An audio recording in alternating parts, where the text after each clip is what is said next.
Boa noite a todos. Boa noite. É um prazer estar aqui com vocês novamente. Para que a gente possa junto refletirmos um pouquinho a respeito das bênçãos que a doutrina espírita traz para nossas vidas.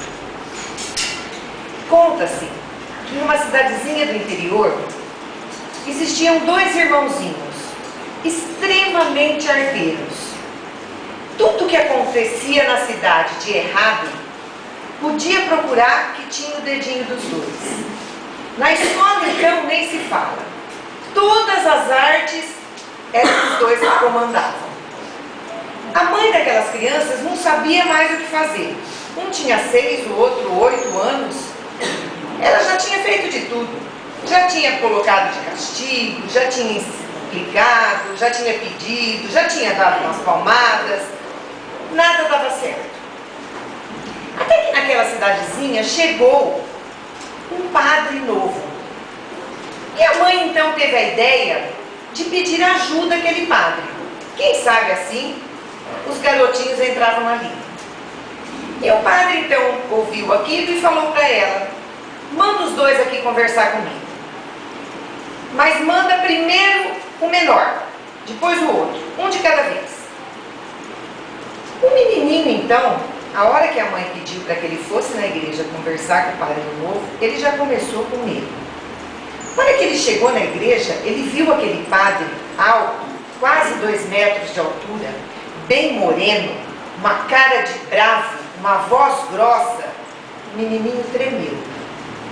O padre então, com a cara bem séria, disse a ele: entra na sacristia e me espera. O menininho foi com as perninhas bambas. Chegou lá, se sentou numa cadeira. O padre ficou então maior diante dele. Ele abaixou a cabecinha. O padre olhou para ele e perguntou: menino, onde está Deus? O menininho não entendeu nada. O que aquele padre estava querendo dizer com isso? Se encolheu mais ainda na cadeira. O padre voltou a repetir: diga, menino, onde está Deus? O menininho começou a tremer mais ainda. E agora? O que ele tinha que falar? Ele não sabia nada disso. Começou a tremer, que não estava aguentando. O padre, percebendo que aquilo estava dando resultado, que o menininho estava com medo, voltou a repetir, agora mais alto ainda: diga, menino, onde está Deus? Ah, nesse terceiro grito, o menininho não teve dúvida. Saiu correndo numa carreira desabalada, atravessou a cidade inteira correndo, entrou em casa. O irmão maior estava na sala, esperando a vez dele. Viu o pequenininho entrar desinvestado, correu, subiu no quarto, entrou dentro do armário e se trancou. O maior, vendo aquilo, falou: nossa, o que será que aconteceu? Foi atrás. Abriu o armário, a hora que abriu, o pequenininho pálido, os olhos arregalados, tremendo. Ele falou: o que aconteceu, cara? O pequenininho falou para ele: ih, você nem sabe, dessa vez nós estamos perdidos. Deus sumiu e estão falando que a culpa é nossa.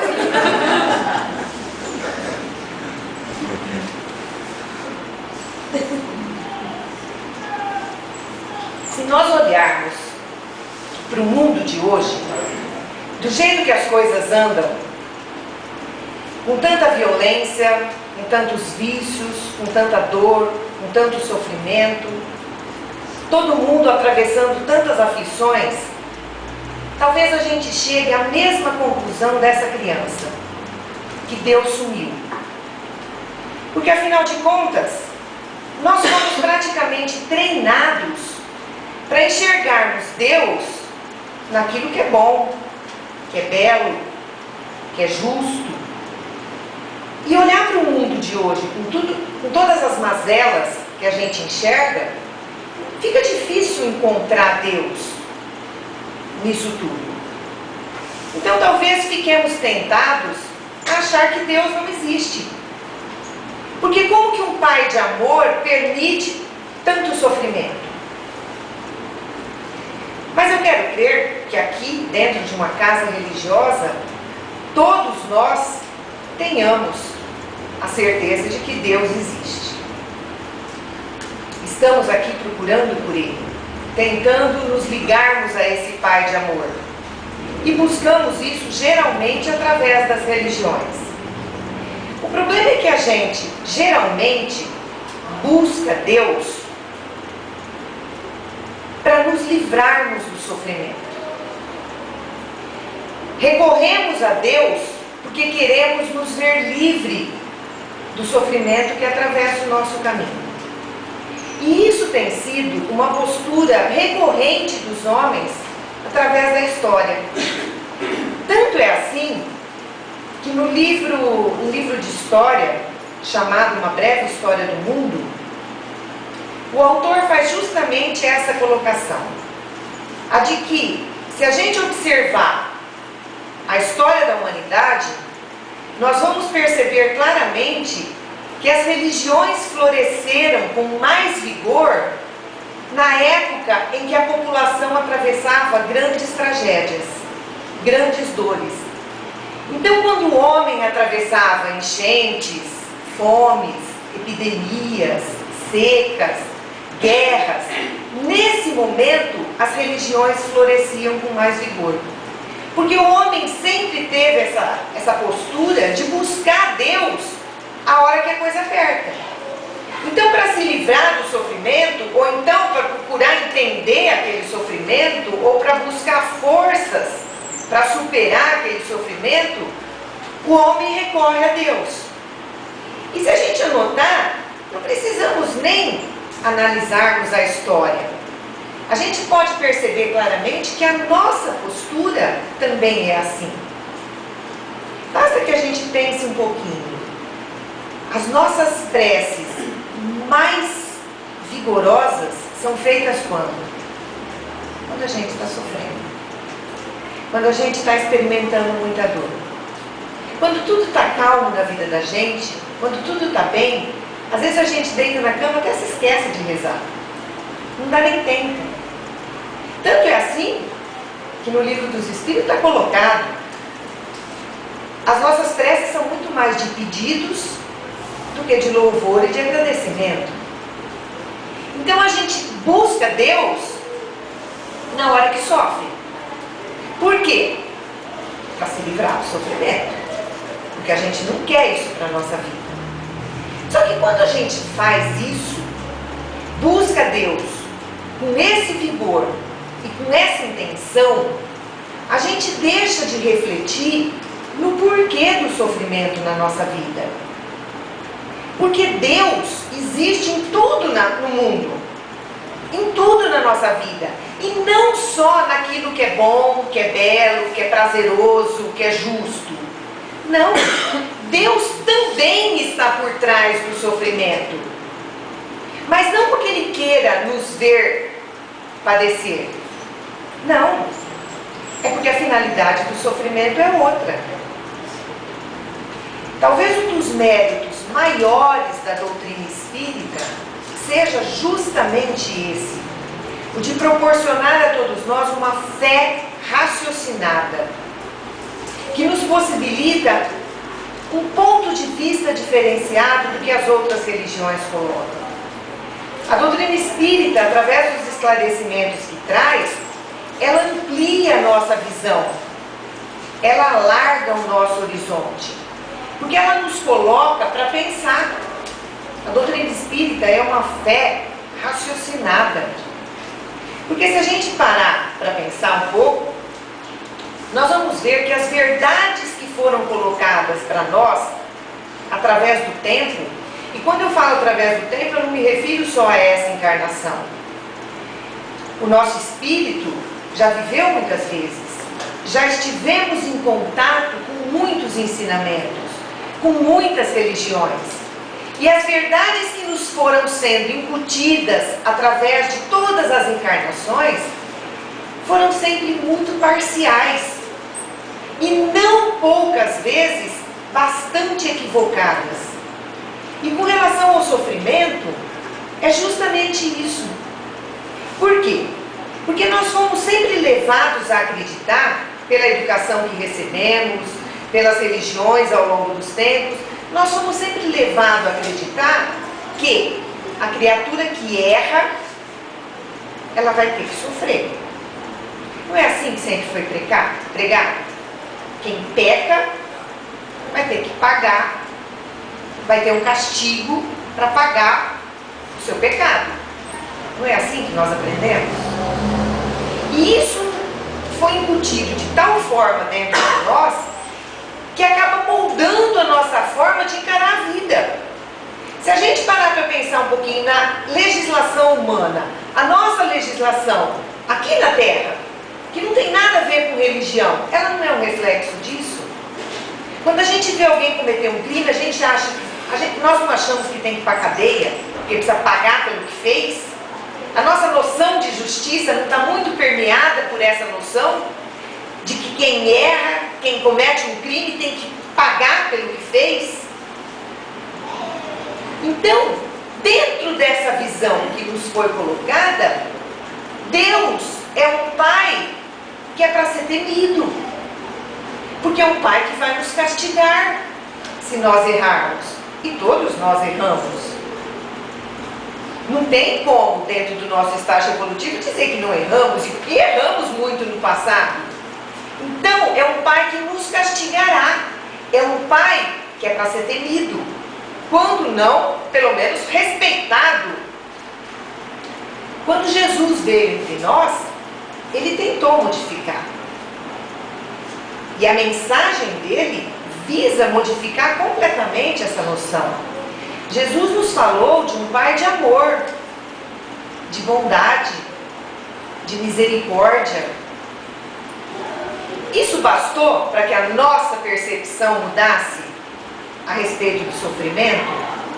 Não. Continuamos achando que o sofrimento é a forma da criatura pagar pelos seus erros. E que Jesus veio até nós para nos redimir de nossos pecados. Não é isso que as religiões pregam? Deus ofereceu o seu Filho para que o seu sangue lavasse os pecados da humanidade inteira? É essa visão que passou a ser pregada pelas religiões. E diante dessa visão, bastaria que a gente acreditasse. Bastaria que eu dissesse: eu creio em Jesus, naquilo que Ele pregou, e eu estaria salvo. Bastaria que a criatura acreditasse, tivesse fé e se arrependesse, nem que fosse minutos antes da morte, fizesse a confissão de seus pecados, e ela teria o passaporte garantido para o reino dos céus. Essa é a visão das outras religiões, que foram colocadas a partir da mensagem de amor do Cristo. A doutrina espírita chega pouco mais de 150 anos atrás e muda totalmente essa percepção, principalmente com relação ao sofrimento. Porque a doutrina nos coloca que a criatura que erra, ela não será castigada, ela será responsabilizada. Mudou totalmente. E dentro dessa percepção, dentro desse entendimento, o sofrimento então ganha uma outra conotação. Então, para que a gente entenda de uma forma muito simplista, bastante simplificada, a doutrina traz a mensagem basicamente o quê? O universo, a nossa vida, são regidos por leis divinas que se cumprem. E são leis perfeitas, sábias e justas, que alcançam a tudo e a todos. E todas as vezes que a criatura infringe alguma dessas leis, ela gera um desequilíbrio. Ela desequilibrou, vai ter que reequilibrar. Simples assim. E as leis de Deus, elas alcançam todos os campos da nossa vivência. É a vivência que eu tenho para comigo mesmo, para que eu tenho com o meu próximo, que eu tenho com Deus, que eu tenho com esse mundo que nos abriga. Tudo. Todas as vezes que eu infrinjo uma dessas leis de Deus, eu gero um desequilíbrio. Vou ter que reequilibrar. Muito simples da gente entender, porque é muito justo e é muito lógico, mas é muito difícil da gente enxergar. Por quê? Porque cada um de nós não viveu com essa vidinha aqui que a gente está enxergando e se lembrando hoje. A nossa vivência espiritual vem de longo tempo. E cada um de nós tem uma história diferente. Uma história cheia de nuances e, portanto, cheia de atenuantes e agravantes que fazem de nós criaturas únicas perante os olhos de Deus. Cada um de nós tem uma história diferente de traumas, de medos, de buscas, de desejos, de necessidades. Então não dá para a gente falar uma regra. Eu fiz isso, eu vou ter que sofrer isso. Não. O íntimo nosso, só nós mesmo que conhecemos. É por isso que nós seremos submetidos ao julgamento da nossa própria consciência. Então, a partir do momento que na nossa história espiritual, na nossa história evolutiva, nós começamos a fazer uso do nosso livre-arbítrio, nós começamos a fazer escolhas que nem sempre foram as mais adequadas, porque foram regidas pelos nossos interesses, pelas nossas conveniências, pelo nosso egoísmo. Então, baseado nessa postura nossa, a gente infringiu muitas vezes essas leis do Pai. Mas somos criaturas fadadas ao progresso. Teremos que progredir. Vamos progredir.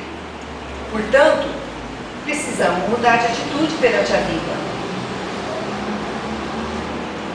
E Deus fez mecanismos que fazem com que a gente busque essa evolução, para que a gente não fique parado no tempo, estagnado dentro desse processo evolutivo. Porque ao longo desse processo nós estamos gerando débitos, assumindo compromissos, causando desequilíbrios. Uma hora a gente tem que falar, pera um pouquinho, está errado. Para que a gente não protege isso indefinidamente, porque pagar conta ninguém gosta. Quem gosta de saldar débito?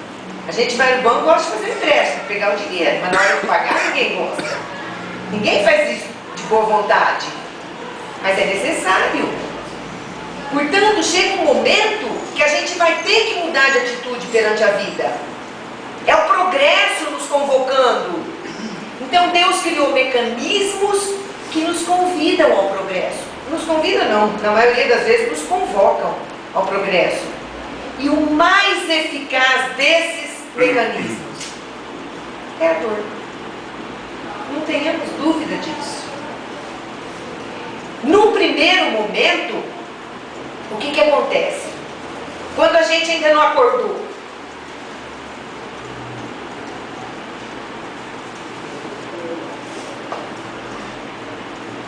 nós precisamos precisamos acordar, precisa cair a ficha. Então vem a dor, que nesse primeiro momento é chamada de dor evolução. Por quê? Porque ela tem essa finalidade, a de nos acordar, de fazer com que a gente pare e pense, fala, espera um pouquinho, eu não posso mais fazer isso. Às vezes é algo relacionado ao meu corpo, ao meu próximo, a Deus, ao mundo que eu vivo. Eu não posso mais agir assim. Então essa primeira dor, chamada de dor evolução, ela tem essa finalidade de fazer com que a gente acorde. Muitas vezes a gente vê uma criatura sofrendo, ela não está reparando nada do que ela fez. Ela não está reparando os débitos do passado. Ela está apenas sendo convidada a acordar. Aquela história que a gente fala assim, nossa, acho que eu joguei pedra na cruz. Às vezes não é isso, não estou pagando pelas coisas do passado, não. A vida está só falando para mim, Opa, acorda, olha o que você está fazendo.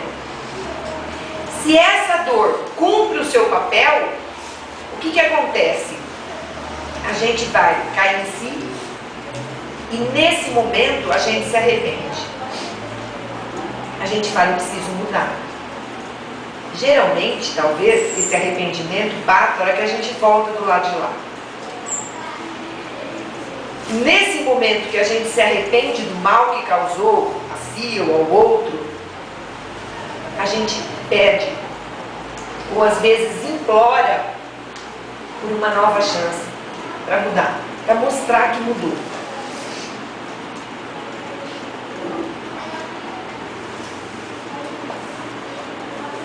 Nesse momento a gente implora por uma nova oportunidade aqui na Terra. E Deus então nos possibilita essa nova chance. A gente se compromete a vir aqui e a se submeter às nossas provações. É a dor provação.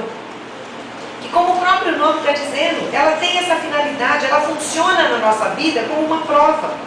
Um teste a que a gente se submete para dizer, eu estou diferente. Eu já alcancei a compreensão nesse setor. Essa dor, se ela for bem enfrentada por nós, ela tem sim o papel de nos redimir. Ela cumpre esse papel de nos redimir dos nossos erros do passado. Ela nos ajuda a saudarmos os nossos compromissos. Só que o que acontece? A gente fala, então eu vou lá para mostrar que eu mudei. E se sujeita e pede por determinadas provações. A hora que chega aqui, a gente refuga. A gente se desespera, se revolta, blasfema, não quer, esquece dos compromissos que assumimos. E a gente não quer aquilo. Então a gente quer se livrar daquele sofrimento. Então a gente sucumbe. Não damos conta de passarmos por essas provas. A única alternativa é nos submetermos a dores que nos são impostas. Às vezes até por nós mesmos. Porque a gente sabe que de outra forma a gente não vai conseguir.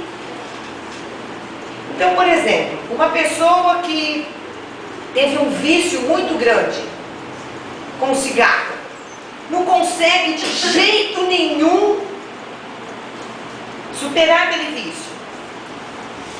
Manda essa criatura voltar com uma asma, com uma bronquite, com câncer no pulmão. Ela consegue, porque ela vai ser obrigada a viver sem o cigarro. Então, muitas vezes, uma mulher que enfrentou várias encarnações, uma pessoa muito bela, que abusou em muitas encarnações da beleza. Seduziu, traiu, abusou da sensualidade para se dar bem na vida. Ela sabe que se ela vier outra vez muito linda, ela vai fracassar. Então aceita às vezes vir num corpo muito feio para não fazer mais besteira. Para entrar em contato com outros valores e se fortalecer. Então, muitas vezes, as dores nos são impostas para que a gente faça uma pausa. Eu não estou saudando o débito, eu estou apenas me fortalecendo espiritualmente falando. No livro Ação e Reação, é contado o caso de um anão totalmente disforme, deformado, num grau de idiotia completo. Uma criatura totalmente alienada de tudo que acontece na sua vida. Um anão chamado Sabino. E eles contam que aquele espírito assumiu muitos compromissos no passado. E a espiritualidade de que fala o livro aproveitou um lampejo de arrependimento que esse espírito teve nas trevas onde ele estava, antes que ele caísse nas mãos de seus inimigos, e resgatou esse espírito, levou para o hospital de que trata o livro, o hospital no plano espiritual, e esse espírito foi submetido a uma hipnose de longo curso e reencarnou através de uma mulher que havia sido sua parceira nos vícios, nos crimes do passado. Pois bem, naquela condição encarnado, aquele espírito está como se estivesse hibernando, como se estivesse dando uma pausa na luta, para que ele entre em contato com valores como a piedade, o cuidado, o amor, a dedicação, a misericórdia, a compaixão. Entrando em contato com valores assim, esse espírito vai aos poucos se fortalecendo para, na sequência, começar a assumir os débitos que gerou em seu passado. Então vejam bem, na nossa visão limitada da vida, pequena que a gente tem ainda, a gente não consegue, uma criatura dessa, enxergar a bondade de Deus. Porque a primeira coisa que a gente pensa é assim: por que Deus permite isso? Para que tanto sofrimento? Se esse espírito nem lucidez tem para entender. A gente não consegue enxergar que aquilo que está muito ruim estaria muito pior se não fosse a misericórdia de Deus. Então nós não paramos para pensar nessa misericórdia que existe por trás, às vezes, de uma dor muito atroz. No livro Joana d'Arc, por ela mesma, esse espírito nos conta que ela esperava chegar aqui na Terra e encontrar uma estrada cheia de flores que a conduzisse à realização de seus objetivos. E o que ela encontrou, na verdade, foi uma estrada cheia de espinhos. Mas ela reconhecia lá na frente que foram aqueles espinhos que, na verdade, apesar de terem sido muito dolorosos, foram eles que a impediram de cair nos precipícios que a rodeavam. Então, quer dizer, aquela dor horrorosa é para que a gente não caia mais, é para que a gente não afunde mais no poço. Existem ainda outros tipos de aflições e de dores que as criaturas enfrentam aqui na Terra. Por exemplo, um espírito muito elevado, que às vezes se sujeita a um sacrifício muito grande para ajudar os companheiros de jornada.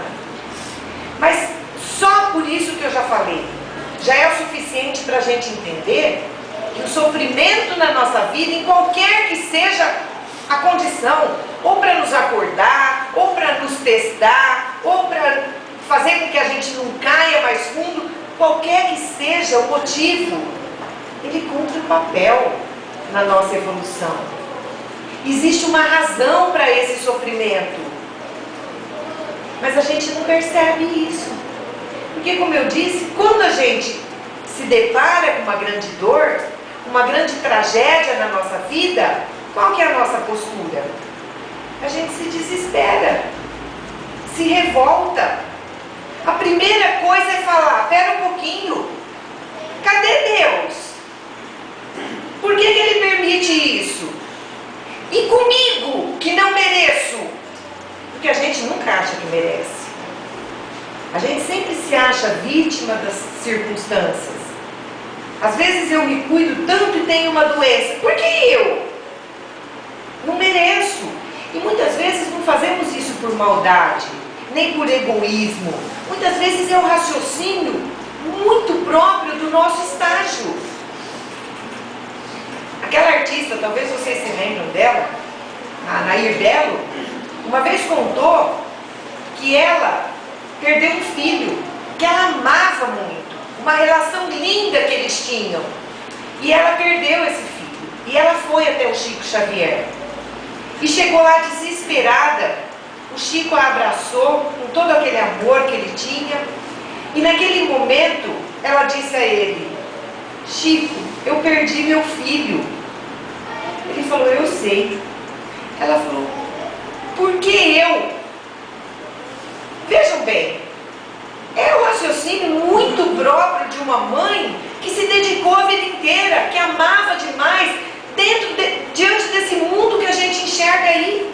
Tanta mãe que joga filho no lixo, tanta mãe que não cuida, que não quer saber, tanto filho que não quer saber dos pais. Por que ela, que amava tanto? Não há egoísmo por trás disso. há um raciocínio próprio do nosso estágio ainda pequeno, muito inferior. O Chico disse a ela: minha filha, a pergunta não é essa, por que eu? A pergunta que a gente precisa se fazer nessa hora é: por que não eu? Porque todos nós sofremos. Ou tem alguém aqui nesse mundo que não vem para sofrer? Que não vem para enfrentar problemas? Porque o sofrimento é diferente. Enfrentar dores e problemas, nós estamos num mundo de provas e expiações. É o nível desse nosso planeta. É por isso que estamos aqui. É porque é disso que precisamos. Então, a primeira coisa que a gente tem que fazer quando se depara com uma grande aflição, uma grande dor, não é perguntar por que eu. É parar e perguntar o que Deus está querendo me mostrar. O que eu preciso aprender. E isso passa primeiramente pela aceitação. Chico nos lembrava que Emmanuel sempre dizia que a aceitação responde por 50% da solução dos nossos problemas. Os outros 50% vêm com o tempo, através da paciência e da fé. Porque Deus não desampara ninguém. Então vejam bem, a primeira coisa é parar e se perguntar se a proposta da dor na nossa vida é nos ensinar algo. Quanto antes eu aprender, quanto antes eu passo de ano. Viro a página e me candidato a lições novas. Não é assim que funciona na escola? Quando a gente aprende uma lição, faz prova, tira nota boa, a gente não está apto para passar de ano?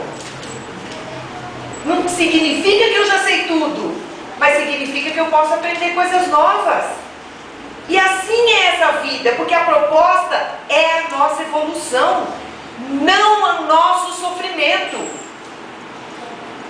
Então, diante da dor, a primeira coisa é a resignação. E vejam bem, resignação não tem nada a ver com aceitação pura e simples. Resignação não é uma virtude passiva, como muita gente pensa. Jesus nunca foi passivo diante da dor, diante dos sofrimentos. Ele sempre teve uma postura ativa, mas ativa no bem. E a gente não sabe isso, né? Nós não sabemos agir no bem. A gente reage ao mal. É isso que a gente sabe fazer.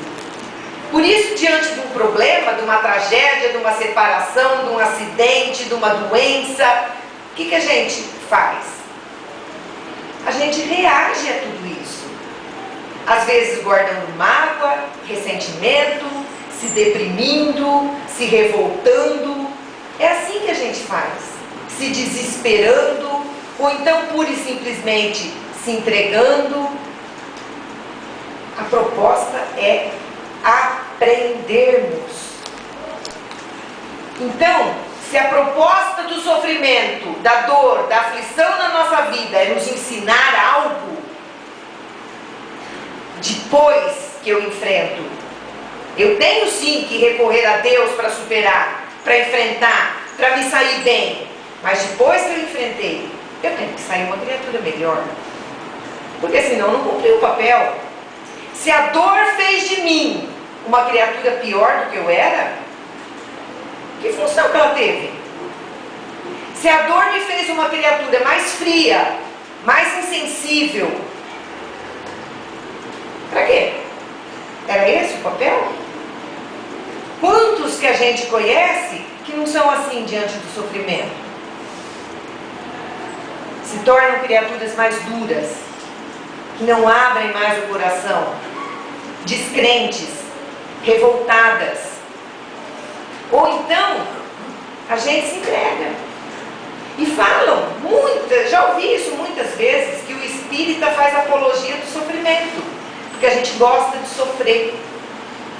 Não podemos podemos achar que a gente tem, não, então é aquela coisa assim, eu vou aceitar tudo que Deus mandar nessa vida e que na próxima eu me livro.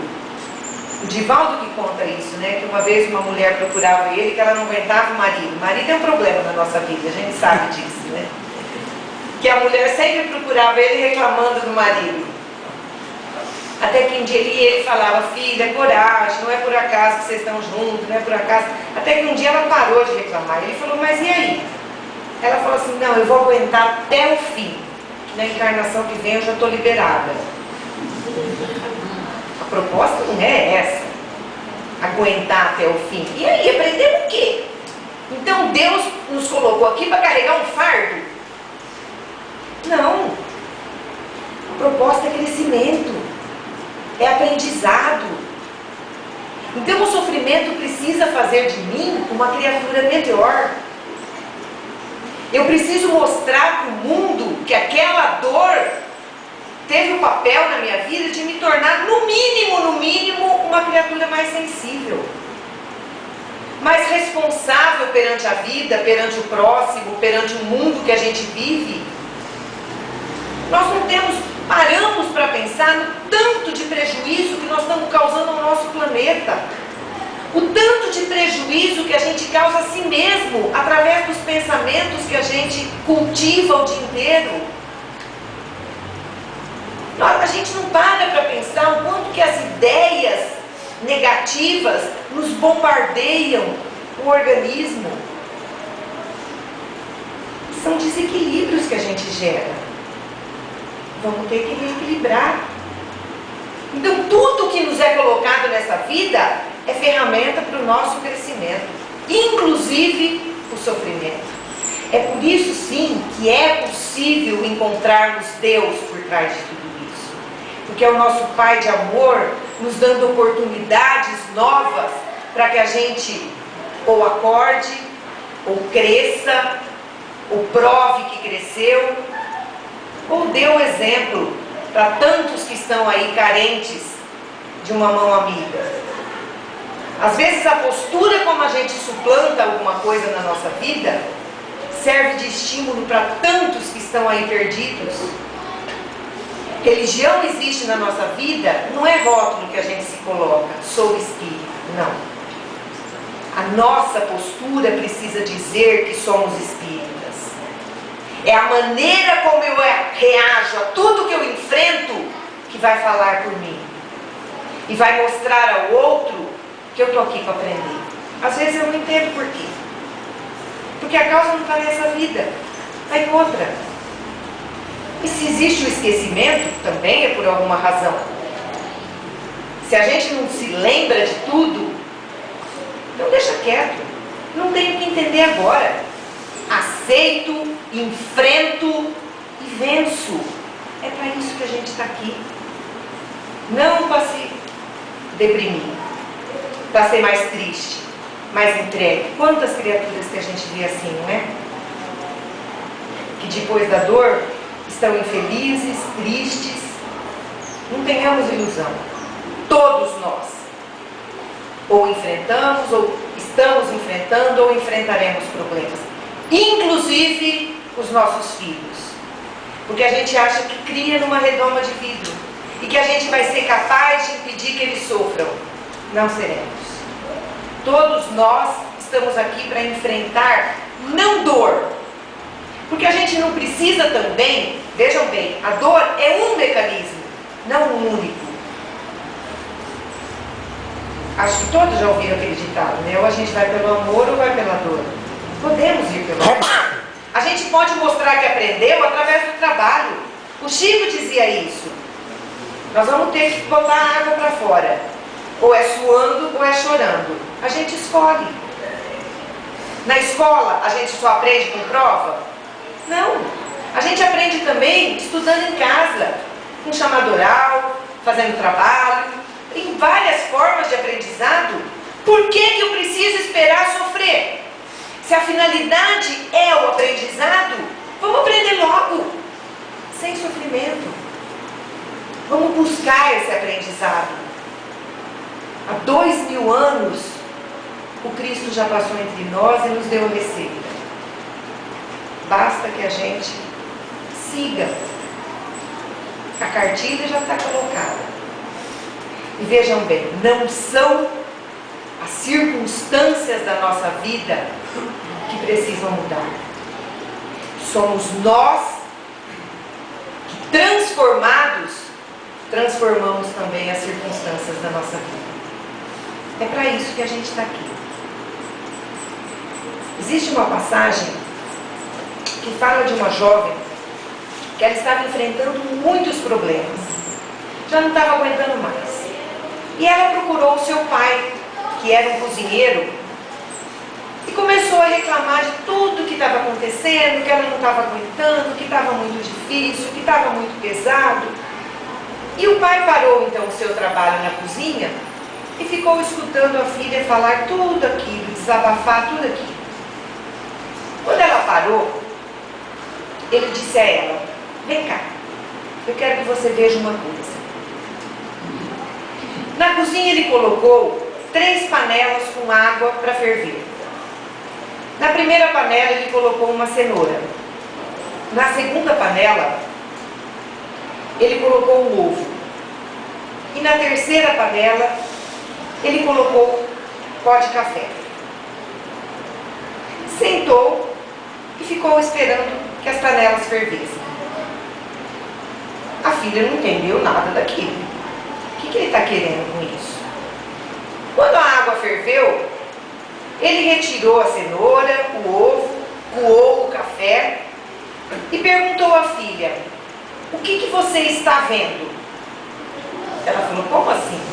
Estou vendo uma cenoura, um ovo e o café. Ele pediu então que ela pegasse um garfo e espetasse na cenoura. Depois pediu que ela tirasse a casca do ovo e visse se o ovo havia endurecido. E depois pediu que ela tomasse do café. Aquele aroma havia perfumado todo o ar daquela cozinha. Eu penso que talvez seja um dos cheiros mais gostosos que a gente tem aqui na terra, é o cheiro de café coado na hora. Ela continuou sem entender. Ela falou: o que o senhor está querendo me dizer com tudo isso? Ele falou: veja bem, minha filha, essas 3 coisas foram submetidas à mesma adversidade. Água fervendo. A cenoura entrou forte, firme, rígida. E depois de ser submetida à água fervendo, amoleceu. Já o ovo não.